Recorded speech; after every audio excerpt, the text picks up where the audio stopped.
Stigao je Googleov novi AI alat za kreativce. Zove se Flow i, menja sve. Svaki kreativac zna koliko je teško preneti viziju iz glave direktno na ekran. Tu na scenu stupa Googleov Flow. On je bukvalno most između ideje i dela. Znači, šta je zapravo Flow? Zamislite ga kao AI kreativnog partnera koji oživljava zamisli. A pokreću ga najjači Googleovi AI modeli za video, slike i naravno priče. Dobro, ali kako sve to funkcioniše? Ajde da vidimo koji su to alati u pitanju. Ovo 4 alata daju potpunu kontrolu nad celokupnom produkcijom od početka do kraja. Sad, sastojci. Ovo je stvarno pametno. Rešavaju jedan ogroman problem u produkciji.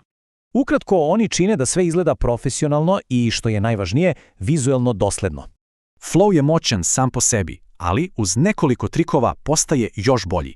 Prvi i najvažniji savjet, detalji su sve. Što detaljniji opis, to bolji rezultat.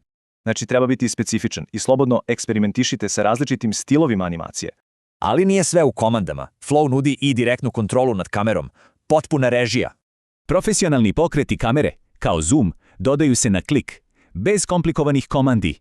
Dobra ideja je jedno, ali treba i organizacija. Flow misli na to. Praktično, to je jedan centralni hub za sve, od početnih ideja do finalnih snimaka. Sa ovakvim sistemom, ceo kreativni proces teče glatko. Nema zastoja, sve je efikasno.